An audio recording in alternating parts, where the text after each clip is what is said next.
Hi. Do you ever boot up chess.com excited to try that new opening you learned or go back to your old favorite only to see that you're stuck with the black pieces again? Great. Now what do? Many beginners, myself included, have all kinds of ideas when they play with white, but for the 50% of games where we don't get the first move, we really don't have any solid plans for how to defend against white. Today, I want to help solve that problem with one of the most trusted defensive weapons in chess, the Sicilian. This powerful opening for black has been used by legends like Bobby Fischer and Garry Kasparov to dismantle their opponents. But the good news is you don't have to be a grandmaster to use it effectively. The core ideas are way simpler than you might think. So in this video, we're going to break down the exact starting moves for the main variations of the Sicilian, so you can start to play with confidence against e4. Let's jump in. So, what exactly is the Sicilian defense? It's black's response to e4 with the move c5. There's a reason this is a popular reply at all levels of chess.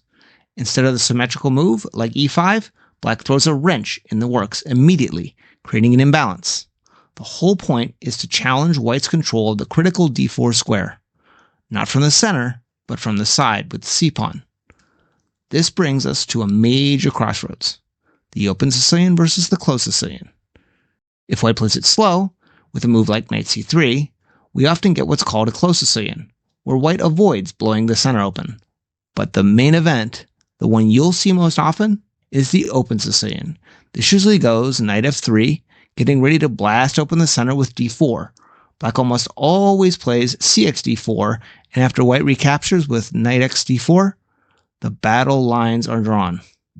White gets more space and a slight lead in development, but black gets something huge in return. The semi-open c-file, which becomes a highway for their rook to create pressure, and a 2 versus 1 pawn majority in the center. This trade-off is the heart of the Sicilian. White often launches an attack on the king side, while black drums up a nasty counterattack on the queen side and in the center. Understanding the tension is your first step to mastering the Sicilian. Our first deadly variation is arguably the most famous of them all, the Najdorf. This was the go-to weapon for world champions like Bobby Fischer and Garry Kasparov. The Najdorf shows up after the main open Sicilian moves e4, c5, knight f3, d6, d4, c takes d4, knight takes d4, knight f6, knight c3, and now for the signature move, a6. At first, a6 looks like a quiet, even passive little pawn move, but it's secretly brilliant. Its main job is to take total control of the b5 square. This stops white's knights and bishops from hopping in, which is a constant headache in the other Sicilian lines. By locking down b5, black stays incredibly flexible. The beauty of the Najdorf is strategic depth. Black hasn't committed their central pawns, so they can react to whatever white does. A key plan is to expand on the queen side with b5, using that little a-pawn as a springboard. This queenside pressure can become a serious problem for white's king, especially if they've castled over there. Another core idea for black is to prepare a central pawn break. Depending on white's setup, black might go for e6, staying solid, or the more aggressive e5, kicking white's knight off d4 and grabbing more space. The flexibility is what makes the Najdorf so powerful. White's most aggressive plan is the English attack, where they play bishop to e3, f3, queen to d2, and castle queenside, aiming to launch a direct pawn storm at black's king. This leads to an electrifying race where both sides are throwing haymakers, creating some of the most exciting games you'll ever see. If the Najdorf is a strategic python, then our next variation, the dragon, is a tactical fire-breathing monster. The dragon is defined by fiat shadowing the dark squared bishop with the moves e4, c5, knight f3, d6, d4, c takes d4, knight takes d4, knight f6, knight c3, and g6. That move g6 prepares to put our bishop on g7, where it becomes the heart and soul of black's position. The dragon bishop bites down the long a1 to h8 diagonal, putting immense pressure on white's center and queenside. It's so powerful that the whole variation is named after it. The kingside pawn structure is said to look like the Draco constellation. The dragon practically guarantees a tactical slugfest. White's most frequent response is the Yugoslav attack. Here, White follows a plan similar to the English attack. Bishop to e3, f3, queen d2, and then castling long. White's idea is simple. Launch a pawn storm with h4 and h5, rip open the files in front of Black's king, and go for checkmate. Sounds terrifying, right? And it is, but Black is armed and ready. The dragon is all about the counterattack. While White is busy on the king side, Black generates ferocious counterplay using the open c file. A classic tactic for Black is the exchange sacrifice on c3, giving up a rook for the knight to shatter White's queen side and expose their king. Dragon games are often a flat-out race to see who gets mated first.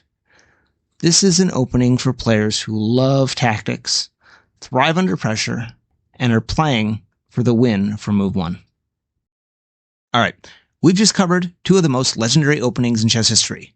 So are you a strategic Najdorf player or a tactical dragon slayer? Let me know your favorites in the comments. And if you're learning something new and enjoying this roadmap, do me a favor and hit that subscribe button to get more lessons like this one. Alright, let's unlock our third and final deadly weapon. Our third variation, the Sveshnikov, is one of the most dynamic and modern ways to play the Sicilian. It was popularized in 1970 by a Russian grandmaster, Evgeny Sveshnikov, and later picked up by world champions like Vladimir Kramnik and Magnus Carlsen. The Sveshnikov is defined by a bold early pawn push.